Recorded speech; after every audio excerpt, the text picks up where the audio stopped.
Live Exchange, where we exchange compelling dialogue around love, politics, and intellect every Thursday from 11 to 1. I'm Dr. Pamela, and today we are going to discuss the power of self-promotion. Some people do it really well, and the rest of us, like myself, not so much. But self-promotion, like many other essential skills, can make or break your potential for success, no matter how great you are at what you do. This is why we see mediocre professionals in the spotlight, while homegirl down the street has the best dang cocoa butter lotion ever put in a bottle, but nobody knows about it. There is, of course, a fine line between being annoying and being appealing, but there is strategy for walking that line, and this is precisely what we'll be uncovering today. Joining me are experts in the world of branding, marketing, and self-promotion, Ms. Tarshish Jordan, president and founder of Red Door Consulting, and Mr. Glenn Murray, president of 220 Communications Incorporated. I cannot wait to hear from these experts because Lord knows this has been an area of struggle for me. I know if I need it, there are others out there who need it too. So if you are trying to figure out how to shamelessly put yourself out there more, this is definitely the show for you. As always, we've got trending topics to discuss, research to dish, and of course, my weekly balance challenge. So stay tuned. We'll be right back on the Live Exchange. Great leaders aren't born. They're made, and not just anywhere. They're made in special places by special qualified trainers in places like the Academy of Creative Coaching. The Academy of Creative Coaching is an international certification program with courses in health and wellness coaching, spiritual coaching, relationship coaching, executive coaching, life coaching, and cultural competency coaching. Courses are online, hybrid, or face-to-face. The Academy of Creative Coaching is empowering coaches to empower the world. Make a positive change in yourself and the world. Go to academyofcreativecoaching.com. People been saying to your friend, get a different face, and posting on their feed, they're super ugly. The things they say to them online are cruel and they're not true. So tell your friend, I'll stand up for you. Don't worry, I know what to do. Know someone being bullied online? You can be a witness and make a difference by letting the world know it isn't cool and by letting your friend know you care. Learn more at eyewitnessbullying.org. Brought to you by the Ad Council. There's a power you have within you, unlike any other. You can't explain it. It's just there. It drives you, compels you. You cannot ignore it. Do you feel it? It's that power that tells you you can do the absolute impossible. The power that tells you you're more than what you currently are. The power that tells you it's time. Launch, move, skyrocket your life with Rocket Sports One fitness gear. RocketSports-One.com. I'm more resourceful than I thought. My suit can still make an impression. My video games are still game changers. And my lamp can bring others a bright future. Because when I donate my stuff to Goodwill, it helps fund job placement and training for people right in my community. Now my stuff gets a second chance. And will give someone in my community a second chance too. Goodwill. Donate stuff, create jobs. Find your nearest donation center at goodwill.org. That's goodwill.org. This message brought to you by Goodwill and the Ad Council. So, I'm a dog, and I just got adopted by this new human guy, and I'm starting to wonder how he got along without me. I mean, okay, something as simple as walking around the block. He's got this leash thing, and he puts me on one end and him on the other, and I'm just taking him around. I think he's afraid of getting lost. Without that leash and me guiding him along, I don't think he'd find his way back home. But it's kind of cute. A person is the best thing to happen to a shelter pet. Be that person. Adopt. Brought to you by the Ad Council and the ShelterPetProject.org.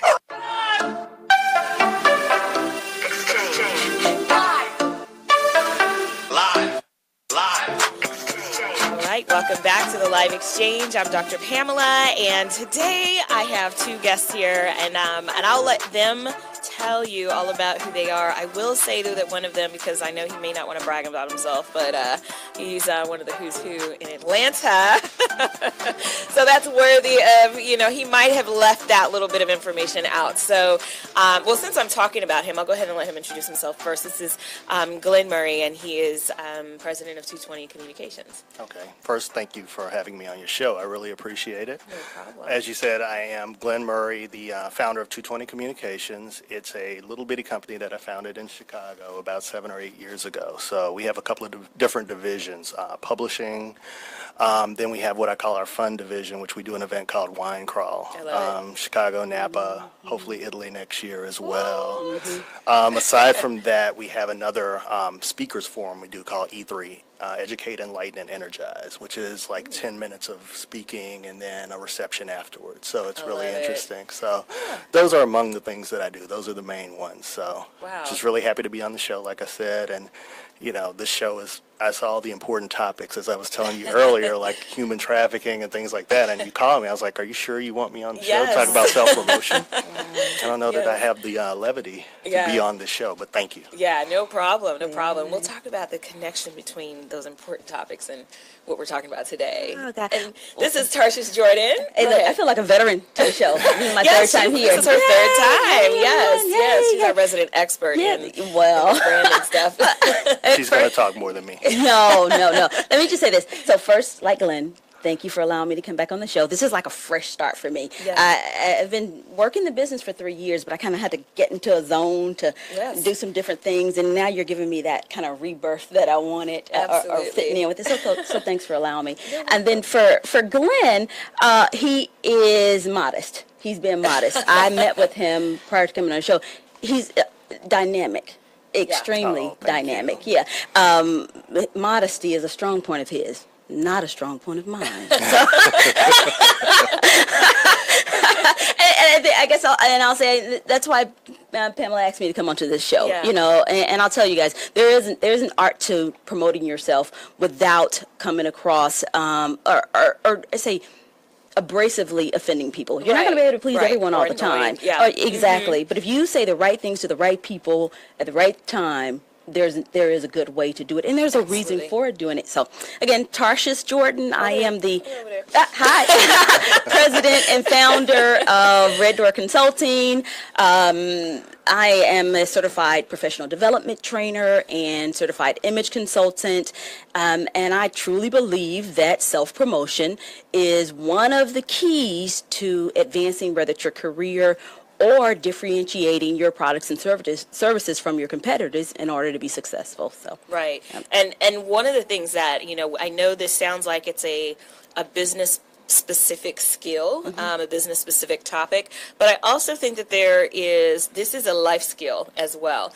I think that, you know, in no matter what, whether heck we can be dating, we need to know how to promote ourselves in the dating scene without being annoying.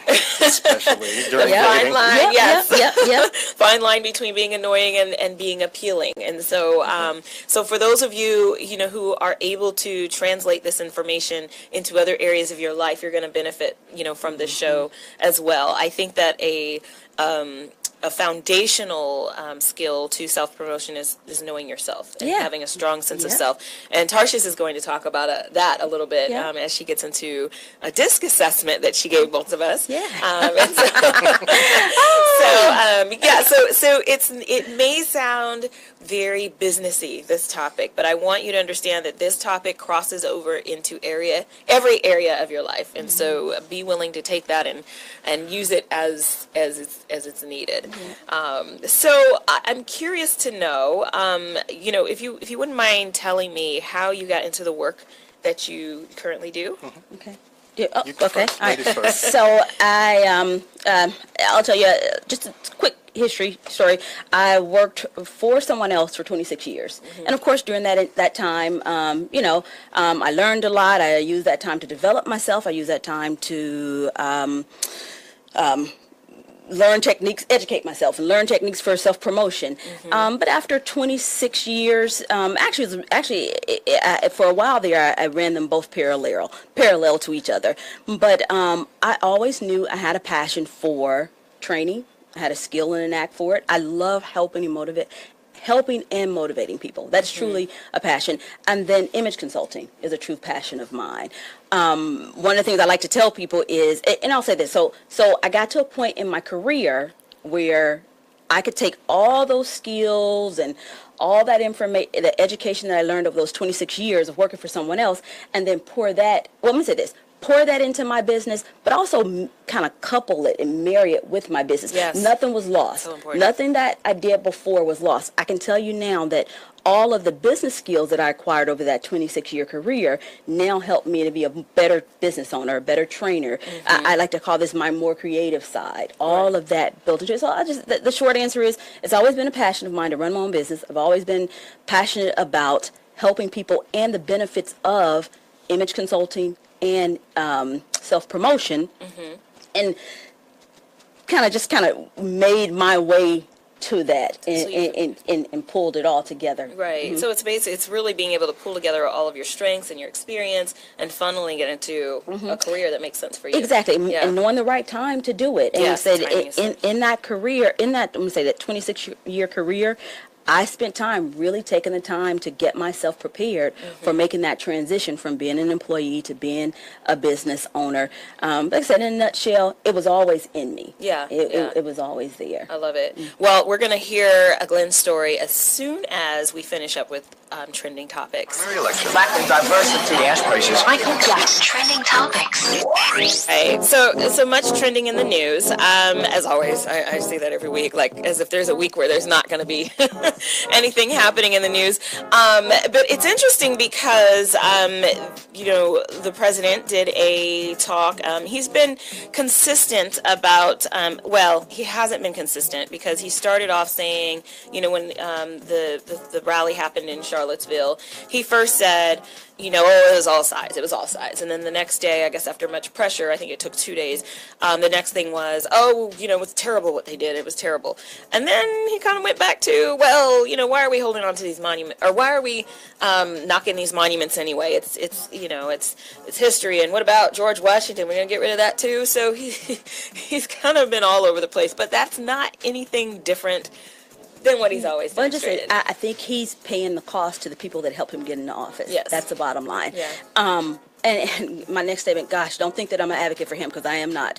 I'm really disappointed in the way he has conducted himself since he's been in office. But I'll tell you that I don't think that he is as terrible, as bad as he is portraying himself. I think that most of the time when we see him in the media, he is paying that ticket price. He had a promise to pay. Yeah. They told him, we'll get you in office, and you have to do this. Yeah, and I'm not saying he's a good person. Is that and I think that what it speaks to is the backbone. Exactly. That he has. Exactly. And, whether or not he really can stand for himself and what he believes in, or if he just kind of stands for what everybody says and the way the wind blows. Yeah, I think he's gonna go the way the wind blows for a while. And I got some really good friends who probably listen to this show that are Republican, and I love them still. Yeah.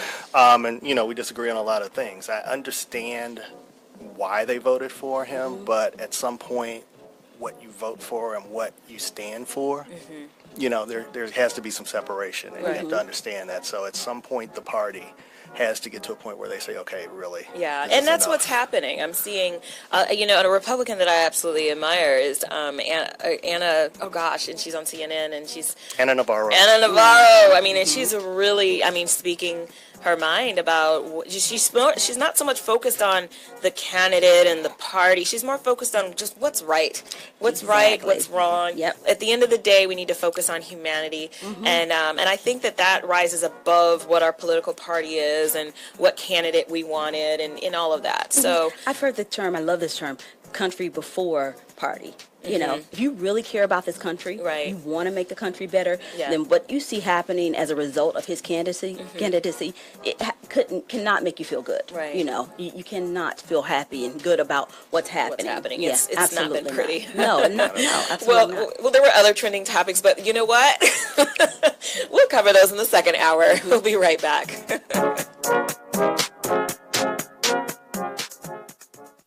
There's a power you have within you, unlike any other. You can't explain it. It's just there. It drives you, compels you. You cannot ignore it. Do you feel it? It's that power that tells you you can do the absolute impossible. The power that tells you you're more than what you currently are. The power that tells you it's time. Launch. Move. Skyrocket your life with Rocket Sports One fitness gear. RocketSports-1.com. Adopt US Kids presents Multiple Choice Parenting. Your daughter just had her first breakup. Do you A, put yourself in her shoes? How could he do this to you? And for Sheila, she has split ends. B, console her? Oh, sweetie, this is going to happen a lot. 4, maybe 5 more times before you get married. C, take charge? Got to get this all straightened out. Give a little talking to, man to man, mano a mano. Hey, Steve! It's now a good time? No? Okay, no problem. Bye. Or D, help her find a new boyfriend? I know a great place to meet boys. The internet. Nice, single boys. Never mind. How about some ice cream? As a parent, there are no perfect answers. But you don't have to be perfect to be a perfect parent. Thousands of teens in foster care will love you just the same. For more information on how you can adopt, visit adoptuskids.org. A public service announcement from the U.S. Department of Health and Human Services, Adopt U.S. Kids, and the Ad Council. You don't usually get a stock tip from a 16-year-old, but I'm here to tell you about a different kind of stock. It's called Better Futures, a stock for social change that's not about making money. Instead, you invest to help students like me go to college. This is beyond a simple donation. It's the opportunity for America to invest in its kids and take an active stake in the future of the country. The return on your investment isn't money. What you get back is knowing you protected our potential. So one day, that potential can grow up to become surgeons and architects, executives and engineers, people who can change the future just by being a part of it.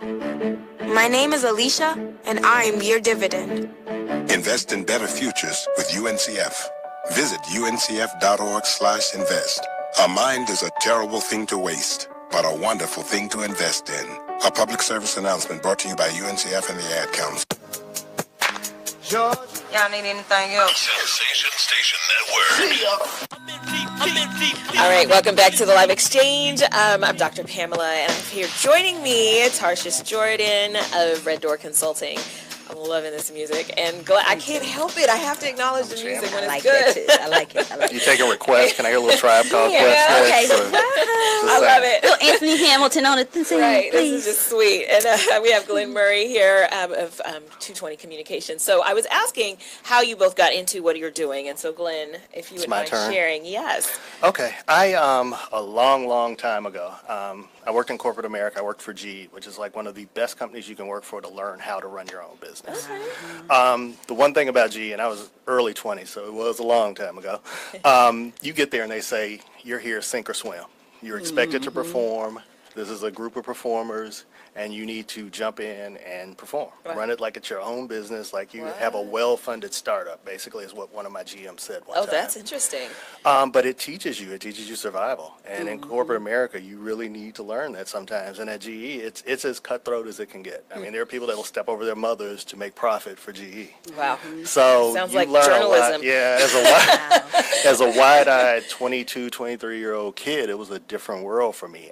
Luckily, I had some good mentors. A couple of my bosses really just kind of taught me about the culture and, performing and what to do. So took all of that with me. Fast forward, sorry, I can't talk. Fast forward to about 4 or 5 years later, I'd moved to Chicago. My parents were in Champaign, which is a couple hours out of Chicago. They had an art business. Okay. My stepfather was an artist. He painted and he sculpted, and my mom helped support the business, and they would also import art from Africa. Wow. So they would do small shows, and I was living in Chicago, and I'm like, hey, we should do a show together. Come up to Chicago, and I'll invite some people off of AOL, which is like, early social media. Now I'm showing my age. You just but that let me know we're in the same age group. Yes. Yeah, I guess we all are. Okay, I guess it's okay, man. For those of you that don't know, AOL used to be the only thing around for email way back when. So I looked on AOL, and this was truly doing social media before it had a name, because I looked at people and looked at their interests, and if their interests were art, I was like, hey, I'm having a show on Saturday, October 17th. You should come check it out. It's African art. It's original paintings. Come check it out. And that's literally how we started to promote their business.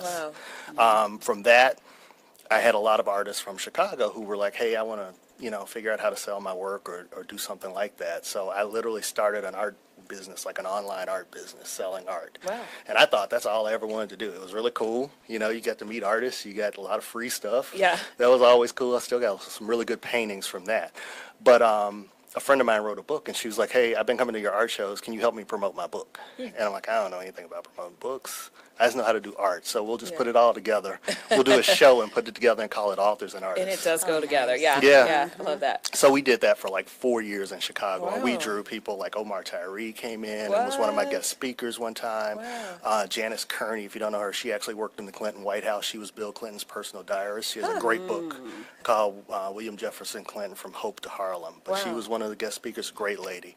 And they all came to the show after 4 years of doing that, so it was really cool. So then I had all these authors that I was promoting, but I didn't really know kind of what to do with them. Because when you're on the outside promoting, you're looking at stuff and you're promoting things that maybe you wouldn't even read yourself. So I'm like, how do I sell this stuff if I can't read? And I would read books. Authors would come to me and say, hey, promote my book, and they'd have like errors in there. They were like historical. One lady had like a historical error that basically said a famous person committed a crime, and I'm like, you know, that's slander. You can get sued for that. That's major, Yeah, stuff like that. So I'm like, okay, I can't do this. I need to own the process. I need to understand how to own the process. So around that time, it was about 7 years ago, and print on demand had just really started coming to the forefront for publishing.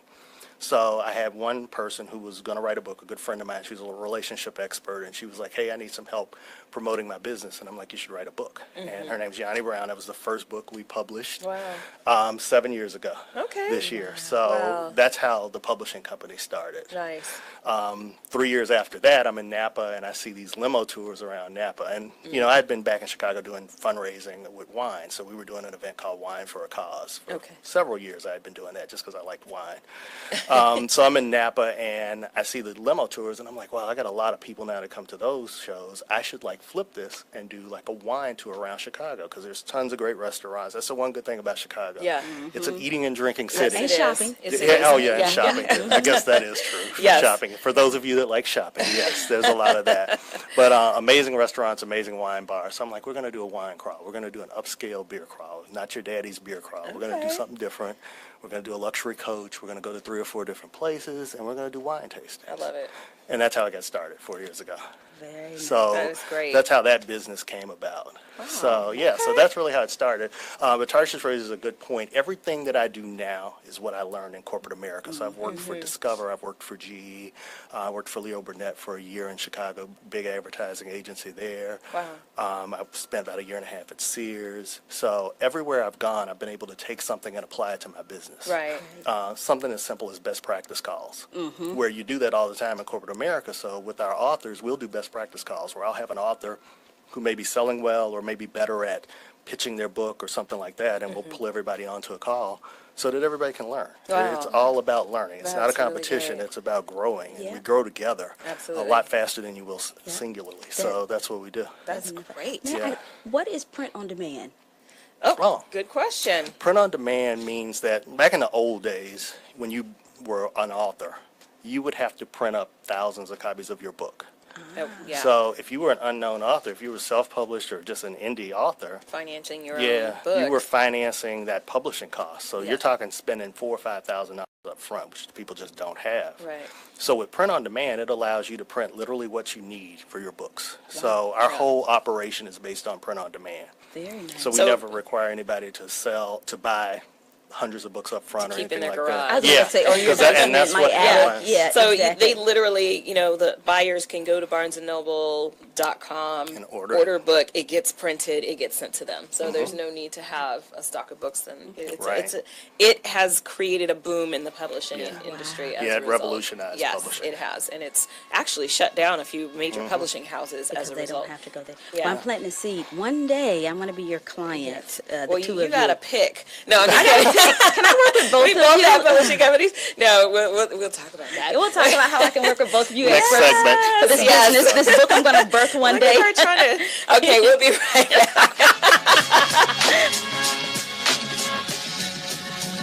Listen, as a hiring manager, I've got to tell you, the best job candidate isn't always the typical candidate. Sometimes they're a grad of life.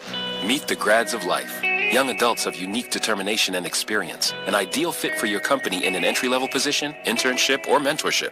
They might not have every qualification you typically look for, but they're exactly who your company needs. Sometimes the best candidates aren't the ones you're used to. Go to gradsoflife.org to learn how to find, cultivate, and train this great pool of untapped talent. Brought to you by the Ad Council and gradsoflife.org. 1 in 7 Americans will struggle with addiction during their lifetime. Want to know how you can help? Go to heretolisten.com for tips and tools to help turn addiction around. A public service announcement brought to you by the Ad Council. Coming to Tampa Bay, I said we want to win a Super Bowl, and I believe we will. From IamSecond.com. We came close, but never really did win that championship. Former NFL head coach Tony Dungy. At the end of my 6th year, I was fired, and it was one of the biggest disappointments of my life. Next year, I'm in Indianapolis, get to the playoffs, but get knocked out again. And for the next couple of years, it's the same thing. Everyone is saying Colts are never going to win one. And I did wonder, why didn't it pan out the way I thought it would? But I determined that I had to have Christ first, and that everything else came below that, including my own desires. The next year, that ended up being our year to go to the Super Bowl and win it, and it was a wonderful feeling. Every decision I make, I'm going to make it through the lens of Jesus Christ, and He guides us to that ultimate victory. I'm Tony Dungy, and I am second. If you're looking for that ratchet, you're in the wrong place. It's the nation's urban internet station, Sensation Station Network. In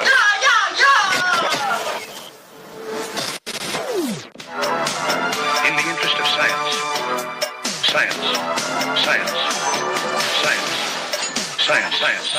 All right, so the science is actually really based on what we're talking about today's show. Today's show, we're talking about self-promotion. And with the science of, we're looking at self-promotion, the science, some of the science behind that, what happens when we promote ourselves or when we're not ready to promote ourselves is we compare ourselves to others. And we do this a lot on social media. We do it from a business standpoint, from a personal standpoint. We say, well, you know, God, she's just so happily married and my life sucks, you know, and we just compare our lives. It's more of a phenomenon today than it was, I think, in any other generation, because now we have access to so many people. And it's funny, though, that this theory, self-comparison theory, was actually developed in 1954. But the way that it's applicable today is kind of mind-blowing to me. It was developed by Festinger in 1954. And basically, what we learn about our own abilities and attitudes by comparing ourselves with other people, well, it's about what we learn about our attitudes and our abilities by comparing ourselves with other people and their opinions of us. Mostly, we seek to compare ourselves with someone against whom we believe we should have reasonable similarity. So, well, she's not prettier than me, how come she has a nice, you know, or you know, well, he seems to be, you know, from my background, how come I don't have the income that he has, you know. And so although in the absence of so, you know, such a benchmark, if we don't have somebody to kind of compare ourselves to, we'll use anybody. We'll say, well, dang, Oprah made it. How come I can't make it? You know, so comparison is just kind of part of what we do. Upward social comparison occurs when we mostly compare ourselves with people who we deem to be socially better than us in some way. So I do compare myself to Oprah quite a bit. Downward, there's my benchmark. Downward social comparison acts in the opposite direction. So this is actually comparing yourself to somebody who is not at your status, you know, and it could be a positive or a negative comparison. It could be, well, at least I didn't have 12 babies by, you know, 12 different, you know, so such and such. And so it's a comparison still, but it's one that can, you know, sometimes people use that kind of thing to elevate themselves really unnecessarily. I always say that the most insecure people are the most critical people, you know, or the most critical people are the most insecure people. If you've got to look down at someone in order to make yourself feel better about yourself, you're not very confident. Right. You don't know who you are. It's a bad thing to do. Not president, bad thing to do. It's a very negative thing to do. But then I think the opposite direction is just as negative on your self-esteem, on the way you affect that person that you may be projecting that energy on, depending on how close they are to you. Right. One of the things I like to tell people is, you know, compete against yourself. The best way to elevate your career or your business is to set standards for yourself. Right. and work to achieve those standards. That's the bottom line. Right. I mean, of course, we're going to use other people like Oprah to motivate us, but you look at them as an example. Yes. But there's a difference. there's an example. Exactly.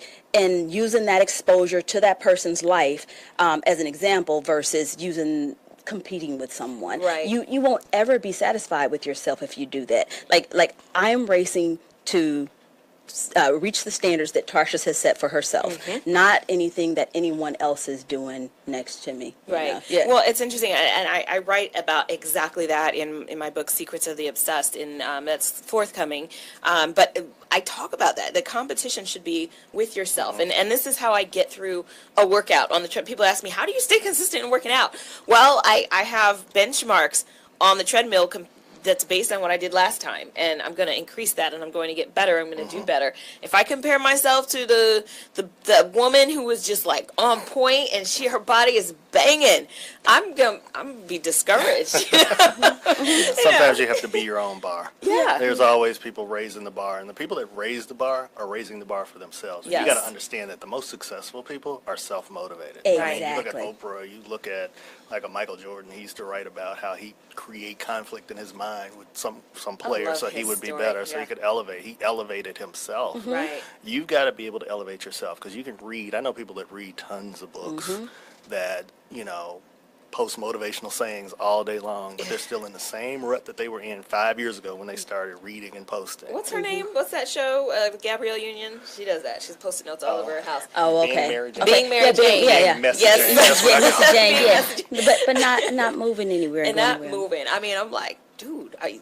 posting notes? There was, that drives me crazy. But but the theory says, and I'm curious to know if you all agree with this or not, that this is a natural human phenomenon for us to compare ourselves to others, and that there is a he didn't say this, but I'm curious to know, is there a healthy comparison versus an unhealthy comparison, or should we just not be doing it at all? Well, I'll say, so I do agree that's probably just human nature. There's a lot of negative emotions out there that are it's human nature. You don't so feel comparison is negative. Well, honestly, I'm going to take a stance today and say yes. But can there be times when comparing yourself to someone else can be positive in some ways? I'm going to say yes. It's for instance, let's say you take a little girl that grew up in the ghetto, and she finally starts to be exposed to things that a better way of life, more education, people that are making more money. She may need to compare herself to those people in some way, just so she can simply reach higher, reach outside of what she knows for herself. So I can see it, there, a little bit of comparison and competition there to okay, I want to be as good as Oprah, when she may not be seeing see anyone around her, so there, yes, it can be, and it is natural. I'm going to say one other thing, so all these negative emotions I do believe are natural to us, but when you feel those things, you've got to check yourself, because I'm human, and I like to pride myself on being confident and not comparing myself to others, not competing, wanting to raise other women and men up. But does that ugly jealousy thing step in at times? Yes. And when it does, I check myself. Yeah. Well, and that I agree with. I don't see, and I'm not saying you said this, but I don't see comparison and jealousy synonymous with each other. As Festinger said, it said, we learn about our own abilities and attitudes when we compare ourselves to others. We see ourselves in the context of the world, and how do we fit in the larger context of the world? And according to Festinger, my understanding is that comparison is what allows us to see where we fit in the larger landscape of the world. I don't want to overtalk too much, but I will say, let me just chime in and say, I was talking about, so when I first moved to Atlanta, I came here with only a high school diploma. I went back later and got my college degrees, 2 different college degrees. It took being exposed to and being around and comparing myself to the people that were in Atlanta. When I moved here, I'd never seen so many educated, beautiful, professional black people, African Americans. And I did have to do a little bit of internal Yeah. comparison. Keep it as positive as I possibly could. I'll just say this: that made me go get that first and then that second college degree. So Right. there is, there's a positive to it, but we definitely have to watch it, not Careful. let it to be. Yeah. Right. Absolutely. Yeah, I think it's about following the blueprint of success. So not necessarily emulating somebody, but following the patterns that they've done. What are the habits that they do? What are the things that they've done? Who are the people they associate themselves with? What have they done that you can do and apply to your life in a realistic fashion? Right. And I think that's the problem too. People see the glitz and glamour, and it works both ways. Right.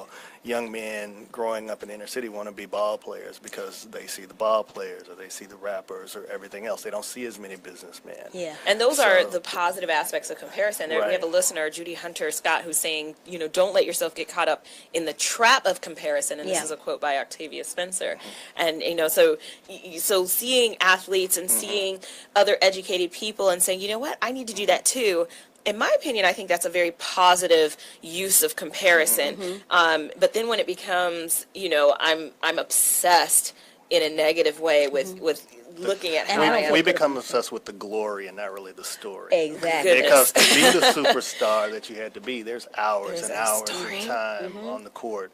In the dark, shooting in the dark, and things like that you don't see. The ballet in the weight shoes room. picture. Have you Yeah. seen the picture with the, under the ballet shoes are some messed up toes, and they look painful. Yeah. And so it's that is so important. And the last thing I'll say is the comparison. If you are, I don't know, creating something and all you've seen is tunnel vision, what you've created, and you never get to put it against the backdrop of what others in the industry are creating. You never get to know whether or not that's kind of matching up to what, I said let it motivate you. Yes, let it motivate you. I love that. Okay, we'll be right back.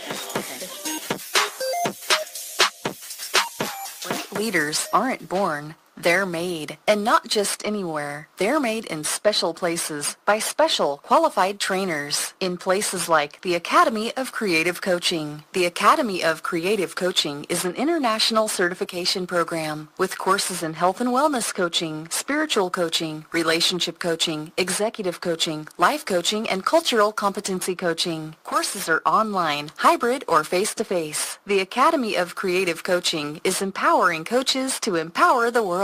Make a positive change in yourself and the world. Go to academyofcreativecoaching.com. Listen, as a hiring manager, I've got to tell you, the best job candidate isn't always the typical candidate. Sometimes they're a grad of life. Meet the grads of life. Young adults of unique determination and experience. An ideal fit for your company in an entry-level position, internship, or mentorship. They might not have every qualification you typically look for, but they're exactly who your company needs. Sometimes the best candidates aren't the ones you're used to. Go to gradsoflife.org to learn how to find, cultivate, and train this great pool of untapped talent. Brought to you by the Ad Council and gradsoflife.org.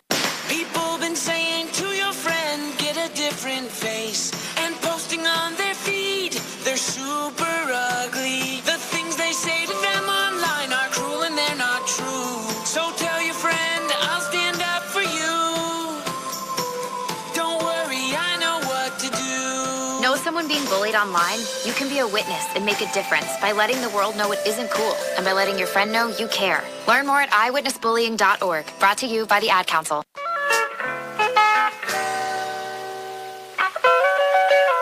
Welcome back to the Live Exchange. I'm Dr. Pamela, and we're having a good time. We're talking about the power of self-promotion, and we just dissected a theory here. See, we're all academic. We can dissect theories, and we talked about the self-comparison theory.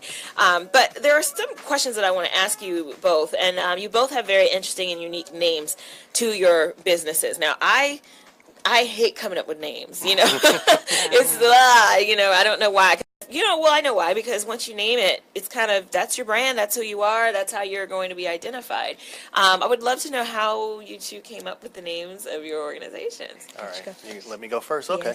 So 220 Communications. 220, we kind of say is code for second to none, but the story behind it is I had first moved to Chicago and I had a good friend. Her name was Andrea Stamps, and she had a license plate that had 220 on it, on her car. And I was like, what does that stand for? She's like, that's my code. It's second to none. I love it. So really, really cool. And like few years later, I was trying to figure out a name because I had the art business and it had a different name. So I was really trying to get into marketing and trying to broaden my reach. So I had two choices. So one, it almost became third rail communications, but then I looked it up, somebody had that. Because if you think about a third rail on a subway, that's the electrified rail that powers the subway, that keeps the train moving. Wow. So that was what it was going to be. So that was going to be the thought behind it. But then I was like, nah, I need something that's just quick, easy, and it'll make people ask me. Second to none, 220. So that's where it came from. I love it. So yeah, she said, I remember she first saw it. It was hilarious. She goes, okay, Murray, you're going to have to buy me a house once you make your million, but I'll let you have the name. I'll let you have the name. Yeah, I like that. That is funny. Well, and I'll just jump in real quick. But, you know, with mine, it wasn't quite so well, I guess it was Tandem Light Press, and but my search or my the way I came to it was more about what sounds like a legit publishing house, and I heard Random House. Like, ooh, Random House, and then there was something else that kind of sounded like, you know, I was like, okay, and so it was more of the ring and how it flowed off the tongue. But then people She's just started telling you that because she wants to sign. No, it's a little pitch. You know, we're gonna arm wrestle. I already have worked this out. I see. I did. You're on the show. What? This is her third time on the show. There's collusion. It's all strategy. It's all strategy. No, yep. but when people ask me now, I see the metaphorical part behind it, the tandem light, and our purpose is to publish books that that inspire. And so the tandem light is two lights working together and blah, blah, blah. But it really was about the sound and the ring and how it all flows. And that's important too. That's very important too. So I'm impressed. When I heard you say random, I'm thinking, maybe that's why it's been ringing. Yes. Oh, it's psychological. Okay. And then you got to still in my game. We're trying to get in your head. Yeah, she's all in your head. Tandem, I think random. both of you are phenomenal.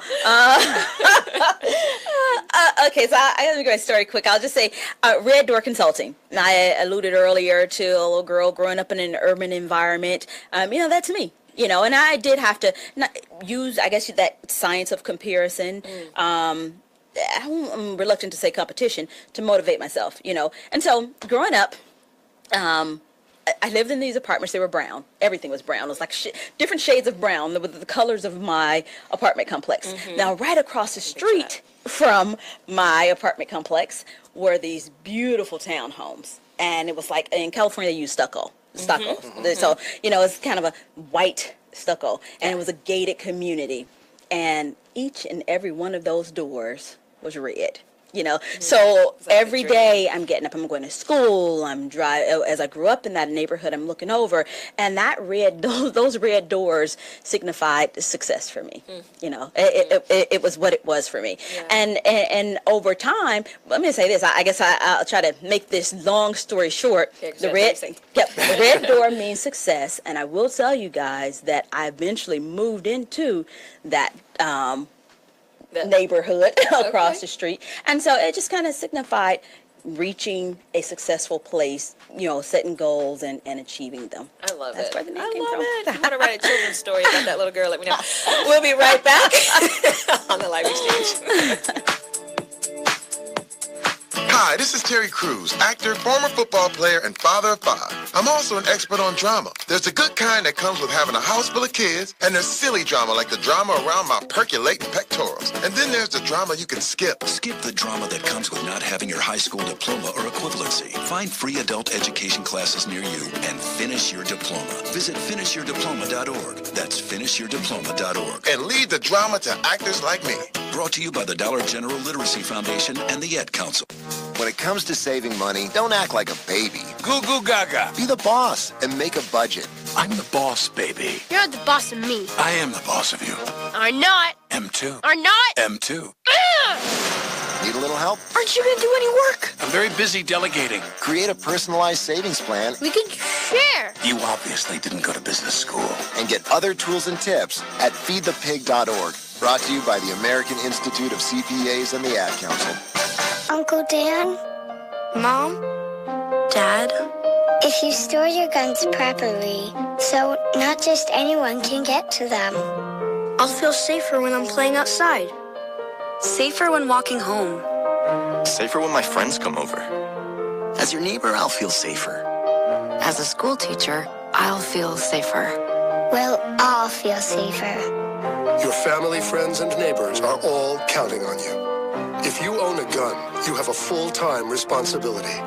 When you aren't using it, be sure it can't get into the hands of curious children, troubled teenagers, a thief, or anyone else who might misuse it. Remember, always, lock it up. For more information on firearm storage safety, visit ncpc.org. This message brought to you by the National Crime Prevention Council, the Bureau of Justice Assistance, and the Ad Council. Green light. Hey girl, school zone. I'm getting hungry. Car changing lanes. You want to meet me for pizza? Stop sign. Intersection clear. Yeah, street. Pizza sounds good. Ball in street? Girl in street!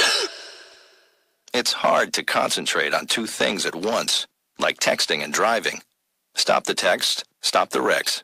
How will you stop texting and driving? Tell us at stoptextstopwrecks.org. Brought to you by the National Highway Traffic Safety Administration and the Ad Council. And so a new American industry has been born. Sensation Station Network. Keeping your balance with Dr. Pamela. Dr. Pamela. Dr. Pamela. All right, so this week's balance challenge is that I want you to sell yourself this week. Legally, okay? I want you to find ways to promote yourself and what it is you do. Promote your strengths. So many of us struggle to know what we're great at or to own what we're great at. Some of us know, and we're just kind of, quiet on the down low about what it is that we're great at. But, this week I want you to come out and I want you to talk about what it is that you're great at. Make it a point to talk up your gifts and talents, with the world. If you want to do it on social media, if you want to do it in one-on-one situations. Now, if some people, we're taking baby steps. So if having a one-on-one conversation is where you need to begin, do it that way.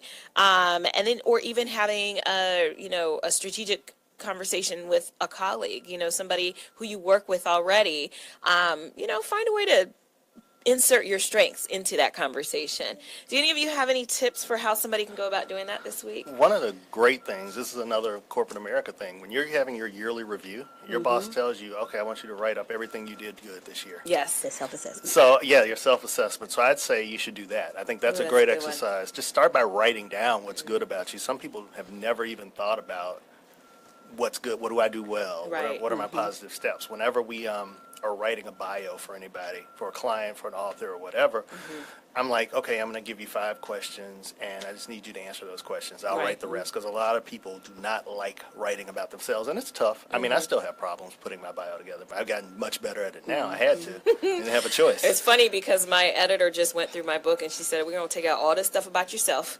You got too much about yourself. So apparently I don't have a problem there. Oh, yeah. Okay, you're good. We don't have to worry about you in the balance challenge. Right. Any tips or any thoughts? Definitely. Well, I've been wanting to share some statistics from some studies. So the first study I didn't print out. I just know it like the back of my hand. You guys can Google this. There was a Gallup poll study done a few years ago on the benefits of leading from your strengths. So they polled over 1,000 people in different leadership positions. The first thing they asked them was, list your strengths. Most people can't list their strengths. They cannot list their strengths.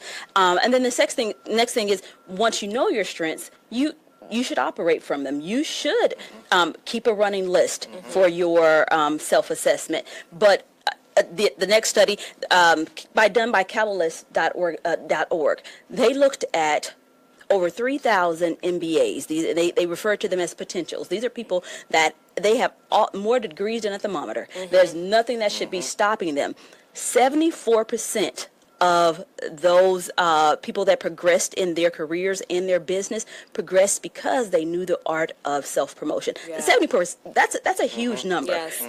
And hard work was not hard. Just simply working hard is not enough. The people that just worked hard, they grind, and they thought that they were going to be noticed, they have the lowest percentage of success compared to the 74%. You've got to be able to go in and tell people. And one of the things, start slow.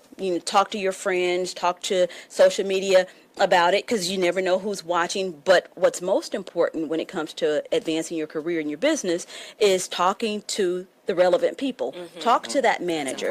Talk strategic.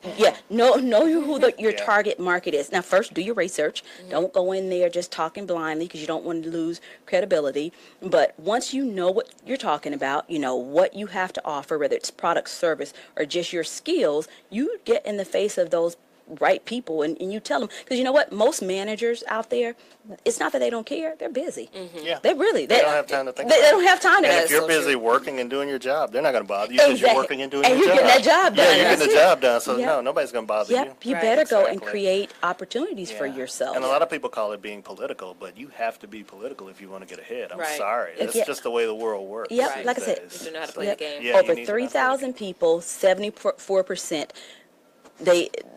You've got to be able to speak for yourself. You have to. And like I said, and no, we're not talking about sitting down or at the water cooler telling, girl, you know I did this, or a guy, I did this. I mean, actually going in and saying to your supervisor, manager, director, or target market client, and saying, this is what we offer. This is the value that we can or have added to make this organization better. Right. Yeah, absolutely. Wow, that's really impressive. Just 75%?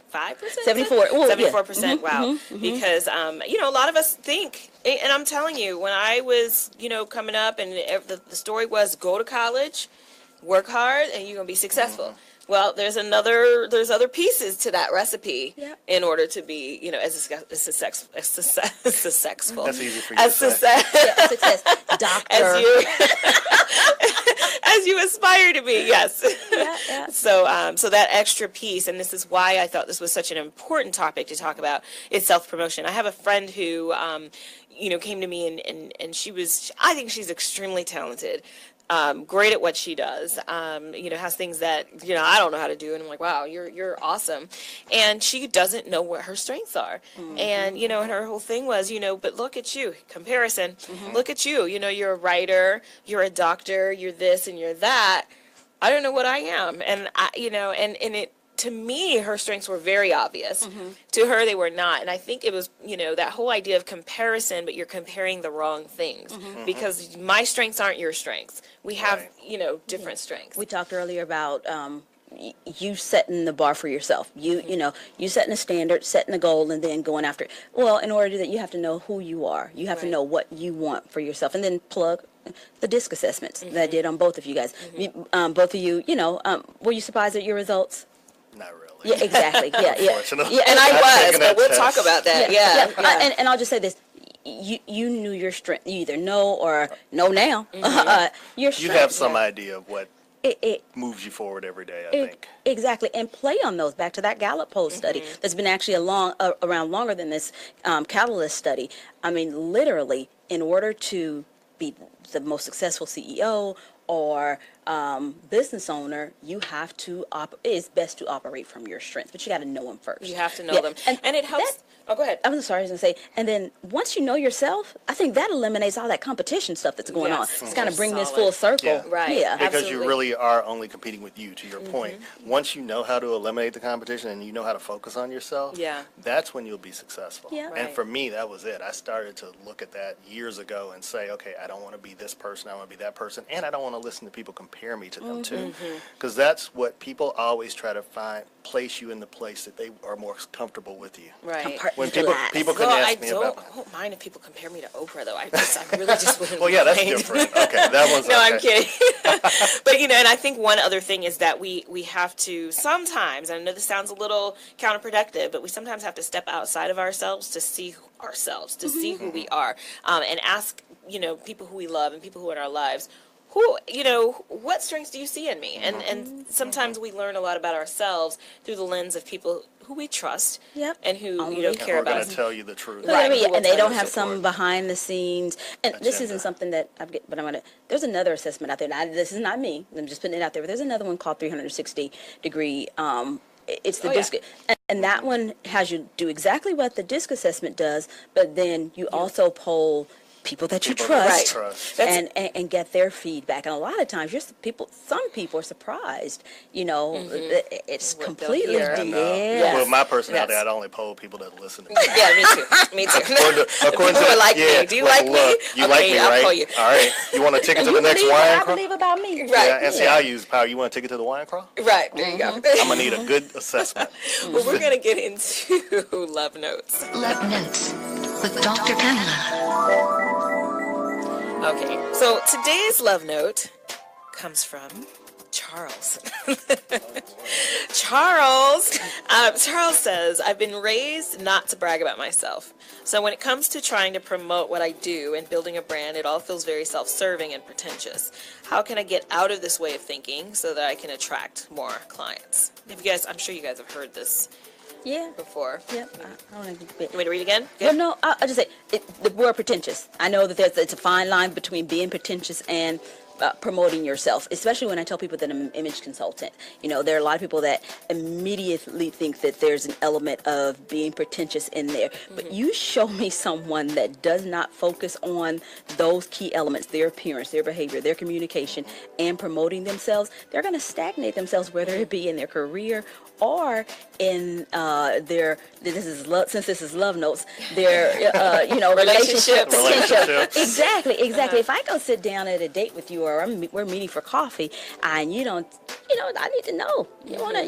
I'm going to try to impress you, so you should try to impress me. But let me know. Right. Let me know what I'm working with. Right. Right.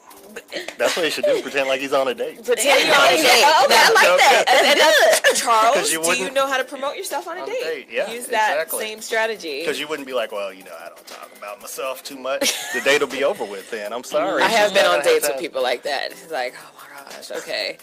All right, next. Oops, somebody's calling. Gotta go. And like I said, I wouldn't show up to a date and think, I'm just fantastic. I'm not that. God, I've been one of those too. Yeah, and that's a turnoff. Exactly. Yes. But definitely you want to show, like I said, your value proposition. What differentiates me from all the other beautiful women in Atlanta, or when it comes to your business, my products and services. So you have to know yourself to be able to. Right. I was gonna, earlier. You have to. That's the first step. It truly is the first step. Yeah. Great self-promotion is putting your best foot forward without putting your foot in your mouth. Exactly. That's the first thing you have to do. Yeah. But for Charles, was that his name? Yes. Charles. Ayanna Van Zandt, I was listening to something she said one time. She's like, if you can't tell people how great you are, and she was talking about pricing and ask for your price, hire somebody to do it. Well, even if you can't hire somebody to do it now, social media allows you to create a persona that lets you do it. It could be a Facebook page, it could be a website, it could be a blog. Right. Start to talk about your business. If you don't want to talk about yourself, and I do that too. Yeah, talk about what you do. And I mean, one of the biggest things I do now, because I have like 2 personal Facebook pages, is I make sure to direct a lot of the business stuff through my business pages. So when you go to my pages, I'm usually talking about something positive, and I'll sprinkle in, hey, this is what we're doing. Right. But I try to keep some balance there and let my business pages do the talking for me. So that's a way he could do it. I mean, really, understand. You got to put yourself out there. I'm sorry. There is nobody's going to tell you, oh, you don't have to do it. I'd be lying if I told you that. But you really have to put yourself out there. You just have to figure out how that presentation is going to be. Now, that won't work on a date. You can't send your best friend in to promote you and be your hype man. Well, you could. If he's a good wingman, he could do it. I'm a good wingman for my best friend, so I'm very good at that for him. That's good. But, I love it. Unless you have an amazing wingman, you can't do that, Charles. You got to go on the date yourself. The wingman might actually be the one to win. What I was thinking. That's what will happen too. The wingman wins. Oh, that's interesting. You mentioned presentation. Get your presentation ready first. Get yourself together. Is for Charles, make sure you package you first. Package you first. Package your products and services, then go and present. Right. Make sure that that's together first. One of my pet peeves is bootleg stuff, and this is one of the things I really appreciate about the work that Glenn does as a fellow publisher, because I've seen a lot of publishers out there who are just super bootleg, and it just drives me crazy, because and when somebody reviews our services and passes us over and says, oh well, I'm not that ever happens, but I'm going to go ahead and go with such and such. it usually happens because it's a cheaper publisher that they can make. It can happen fast and cheap, and it's bootleg, and it just gets under my skin, you know. And so I think you know, presentation is important. When, you know, at the end of the day, that's what's going to pay off. You know, just making sure your stuff, and both of them I've witnessed have very top-notch quality work, and that takes time. This doesn't mean, you said that you were kind of laying low for a while so you can get all your stuff, you know, to a new level, and you have to take the time to do that sometimes. Yep, absolutely. I mean, I hit the ground running. You mentioned earlier your name. I think I am on my third and final name. I had to find out what was true for me. But yeah, I won't tell anyone, don't stop. Don't totally pause. Right. Get started, making slow steps if needed. But definitely, when you're really ready to launch yourself out there, make sure you've put some time into making sure you're present. You are your brand. We all have a brand. Everything you put out there is a representation of you. Make sure that you feel good about what you're presenting to the world out there. And you may evolve over time, but feel good about the first step. The next theory is going to be talking about evolving. Okay. So. Okay, good. All right, we'll be right back.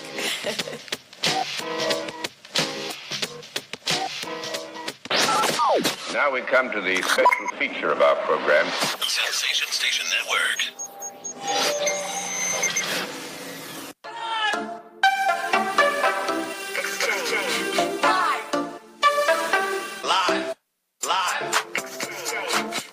Welcome back to the Live Exchange. I'm Dr. Pamela, and you are at the top of the second hour. Conversation is so good. It just goes so fast. So we are talking about self-promotion. And I've got Tarshish Jordan here, who is president and founder of Red Door Consulting. And I have Glenn Murray here, who's president, I'm assuming also founder of 220 Communications. And it's been such a great conversation. What I haven't done is I've forgotten to give out the number to anybody who wants to call or who has questions. The number is 678-613-5857. I'll also be sure to add that to the Facebook Live post because I see there's quite a few of you on there and you're interacting. So definitely give us a call if you have any questions, or text us. You can call or text 678-613-5857. So we're talking about self-promotion, and I still haven't even gotten to my self-promotion questions because it's just been so good. But what I wanted to ask for both of you is, what is your approach to self-promotion? How have you, and I'm sure that's evolved over time, but what's been your approach to self-promotion? And you did talk about the social media piece of it. Is there anything additional to that? That's kind of how I started, but then I had to look at it. I had to really take a step back and look at it from a growth standpoint. Okay. So it wasn't just going to be that. So then it had to be, okay, what am I putting out there from a branding standpoint? How am I presenting myself out there? If, as the business started to grow, people wanted to do interviews and things like that. Yes. So was I ready for interviews? Right. What was my story? What was my elevator pitch? How do you talk about your business in a minute? Right. If you met somebody that wanted to give you $1 million for your company, and you had a minute to convince them, what would you say to them? So good question. That. And fear is a good thing sometimes. Fear is a great motivator. Yes, it is. So every time I go into something new, there's a little bit of fear. There's a little bit of trepidation. So it makes me prepare a lot harder. It makes me work harder. Right.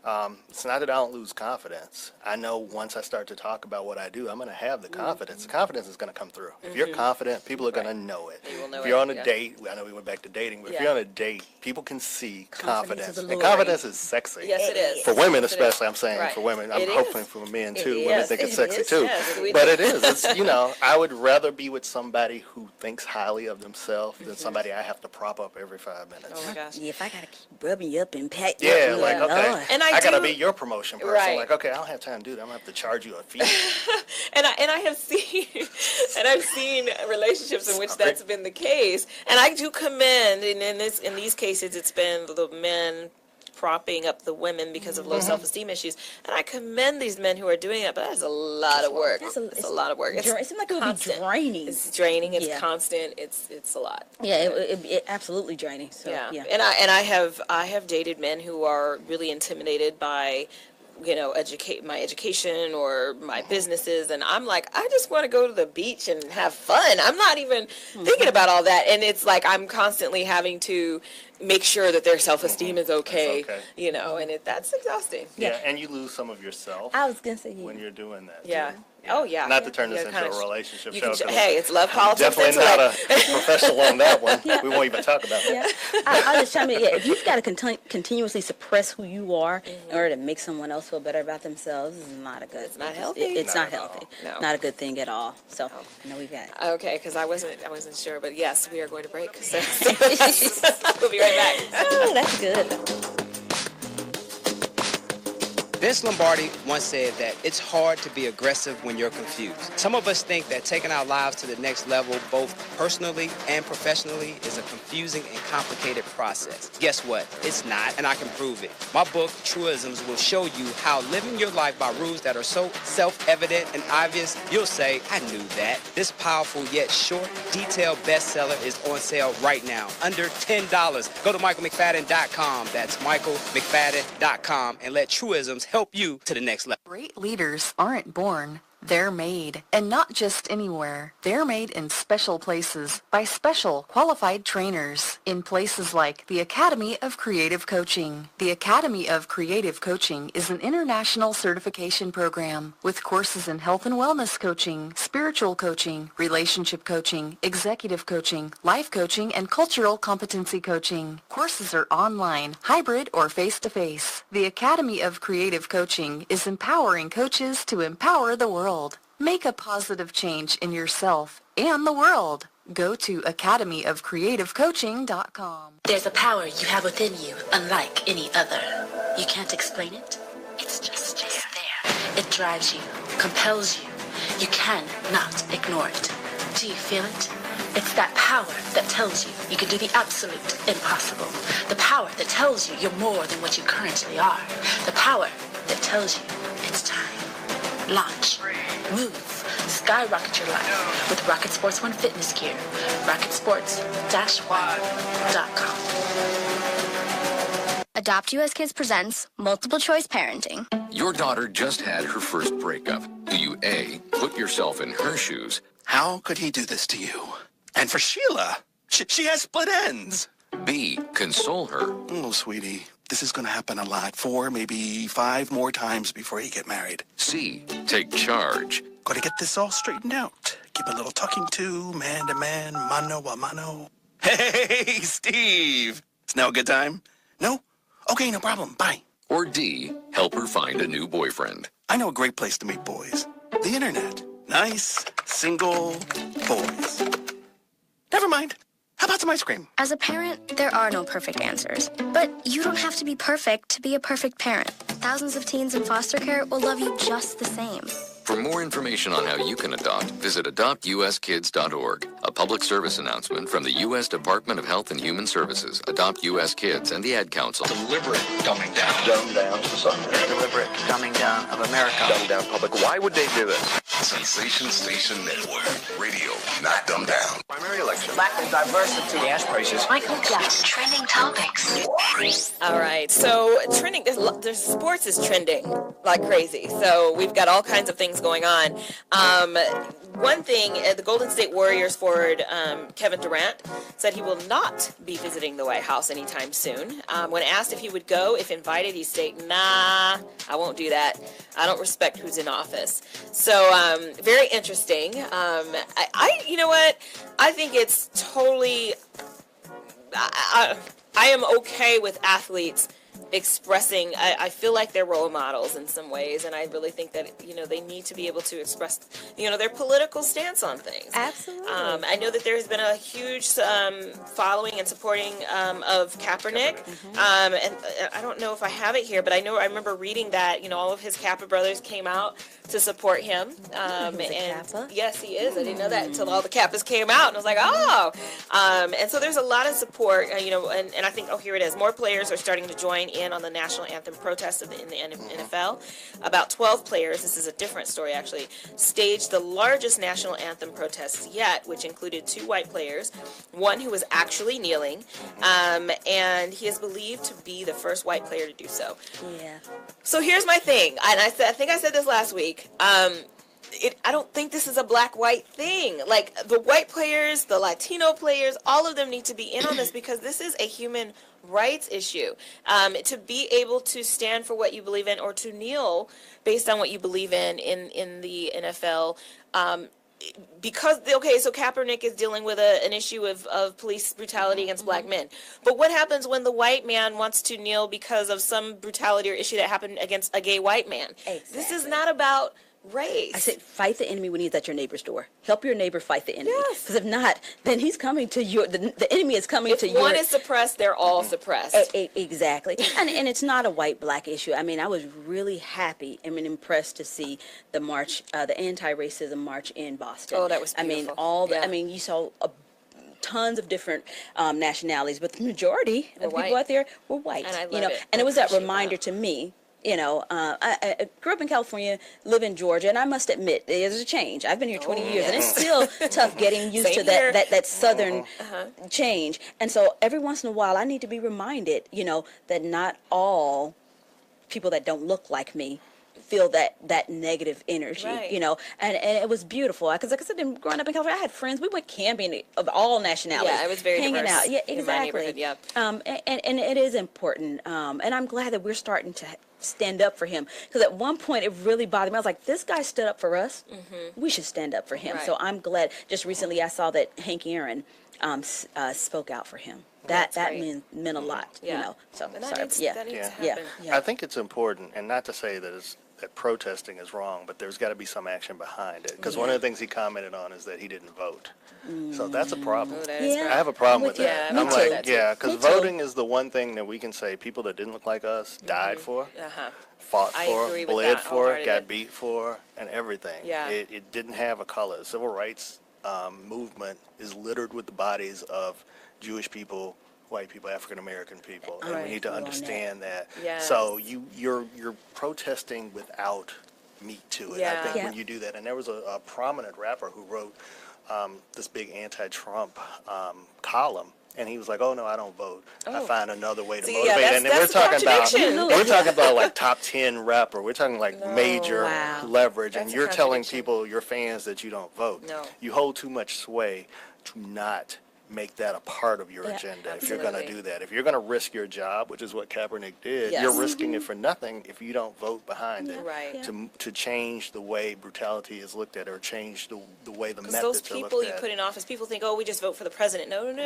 There are so many other things on the ballot on a local level. I think a lot of African Americans, especially black men, especially this younger hip hop generation, they see how our community has been disenfranchised, and therefore that has, I believe, made them not believe in the power of voting. But you made an excellent point. Look back at history.